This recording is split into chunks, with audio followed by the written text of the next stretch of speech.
Hello friends, this is now we will discuss about flowchart diagram, how the extraction of metal can be done from its ore. Now हमने अभी तक जो भी पढ़ा इस video में हम ये देखेंगे कि कैसे फ्लो होता है, कैसे किसी पर्टिकुलर मिनरल से ओर को सेलेक्ट किया जाता है किसी एक इंडिविजुअल मेटल के लिए, और कौन कौन से प्रोसेस हम इस फ्लो चार्ट में देखेंगे कि कैसे कैसे किस तरह की रिएक्टिविटी के मेटल्स को किस तरह एक्सट्रैक्ट किया जाता है। तो सबसे पहली चीज ओर क्या था कि it is the type of mineral for a particular metal from which the metal can be extracted economically and conveniently. और हमें समझ में आ गया कि और वो मिनरल होता है जिसके अंदर से मेटल को एक्सट्रैक्ट किया जा सकता है आसानी से और कम मतलब बजट के अंदर, जिससे हमें बहुत ज्यादा कॉस्टिंग ना पड़े। अब ओर से हम किस में कन्वर्ट करते हैं? कंसंट्रेटेड ओर में।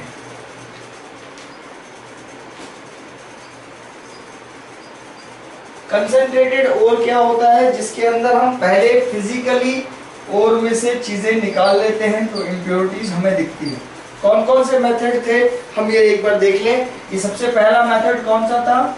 हैंड पिकिंग, जिसमें हम हाथ से ही जो ओर्स में इम्प्योरिटीज हैं उन्हें निकाल सकते हैं।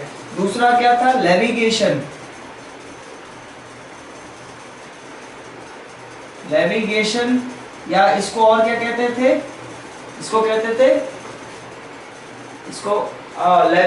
लेविगेशन को हम और क्या कहते थे कि लेविगेशन, या इसको कहते थे ग्रेविटी सेपरेशन।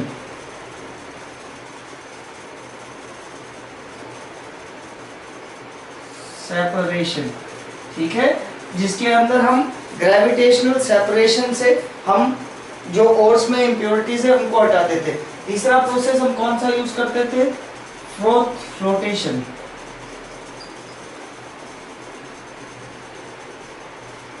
प्रोसेस।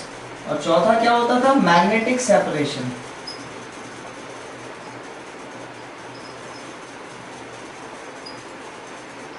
ये चार प्रोसेस थे जिनसे हम फिजिकली इंप्योरिटीज को of ore we can easily extract these impurities from, we can easily remove these impurities from an ore to get concentrated ore. क्या होता था इन ores में? For this we have four processes. The first one is hand picking, the second is levitation, we already studied, fourth flotation we already studied, and magnetic separation. These all process we studied in our previous videos. Now this concentrated ore is used to get the pure metals depending on the metal position in the reactivity series. The metal position in reactivity series we divided into three parts: low reactive metals,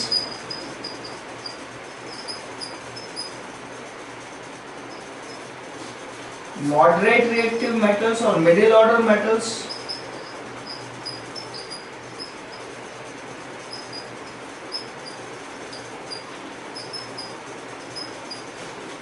and high reactive metals.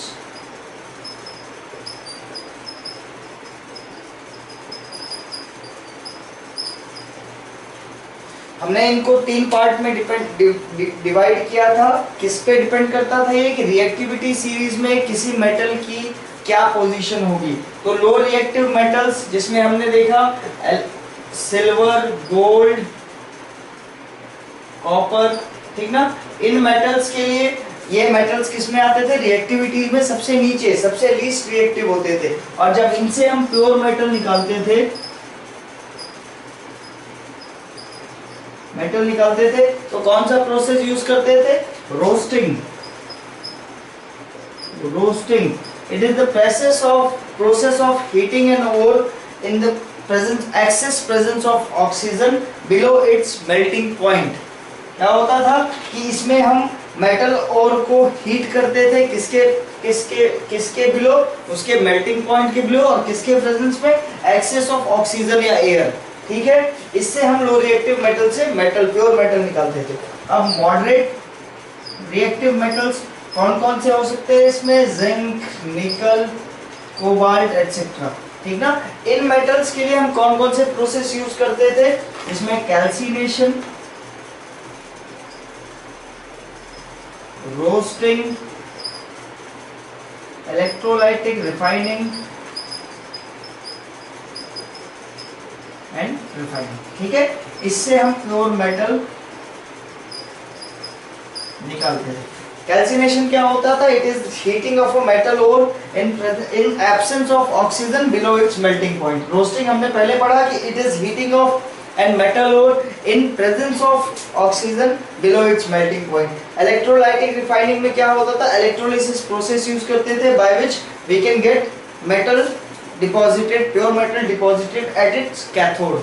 और चौथा refining. Refining में हमने पढ़ा था zone refining, van Arkel refining, electro refining. इससे हम जो भी middle order reactivity series metals थे उनको उनसे प्योर मेटल में कन्वर्ट करते थे। हाई रिएक्टिव मेटल्स कौन कौन से होंगे?